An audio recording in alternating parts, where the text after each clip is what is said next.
Praise the lord. ఈరోజు దేవుని వాగ్దానము. ఆయన మాట సెలవీయగా దాని ప్రకారమాయెను.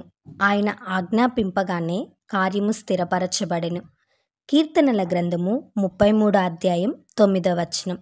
ఈ వాక్యం ద్వారా మనం తెలుసుకోవాల్సిన విషయం ఏంటంటే, ప్రభువు తన నోటితో పలికారు అంటే అది అలానే జరుగుతుంది.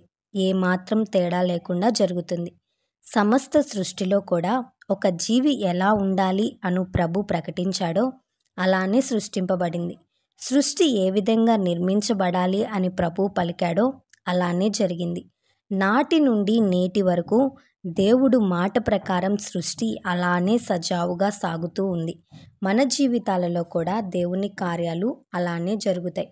ప్రభువా, నీ మాట కావాలి, నీ మాట సెలవీయు అని నీవు అడిగితే దేవుడు గొప్ప కార్యం జరిగిస్తాడు. కుష్ఠిరోగి కలిగిన వ్యక్తి ప్రభువు దగ్గరకు వచ్చి, ప్రభువా, నీకిష్టమైతే నన్ను శుద్ధినిగా చేయవా అని అడిగితే, నాకు ఇష్టమే, నువ్వు శుద్ధుడివు కమ్ము అని పలికినప్పుడు ఆ కుష్ఠిరోగి శుద్ధుడయ్యాడు.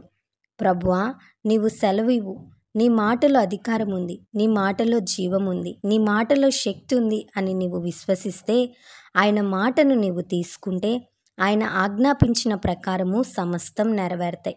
అంత మాత్రమే కాదు, దురాత్మల శక్తులు, అపవిత్రాత్మల శక్తులు కూడా దేవుని మాటకు వణికిపోతాయని మర్చిపోవద్దు. ఈరోజు ఈ వాక్యం వింటున్న నీ జీవితంలో ఏదైనా దుఃఖం, ఏదైనా బాధ నిన్ను వేధిస్తుందా? చెడు తలంపులు నిన్ను వేధిస్తున్నాయా? ఆయన నోటి మాట నీ జీవితంలో ఎన్నో అద్భుతాలను చేస్తుంది. ఆయన మాటను నమ్ముతావా? ఆయన మాటను నీ జీవితంలో తీసుకుంటావా? ఎప్పటికీ అప్పుడు నిన్ను ధైర్యపరిచి ప్రోత్సహించేది ఎవరో తెలుసా? దేవుని వాక్యమే. ఆయన వాక్కులో అంత శక్తి ఉంది కాబట్టి దేవుని యొద్దకు రా. ఆయన వాక్కును విశ్వసించు, ఆయన వాక్కును బలమును నమ్ము. నీ జీవితంలో గొప్ప కార్యాలు అనుభవిస్తావు. ఈ వాగ్దానం దేవుడు మనందరి జీవితంలో నెరవేర్చునుగాక. ఆమేన్.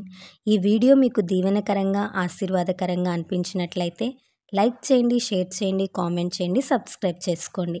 మీ ప్రార్థన అవసరతలను మాకు కామెంట్ రూపంలో తెలపండి. మీ కొరకు తప్పక ప్రార్థిస్తాం. God bless you.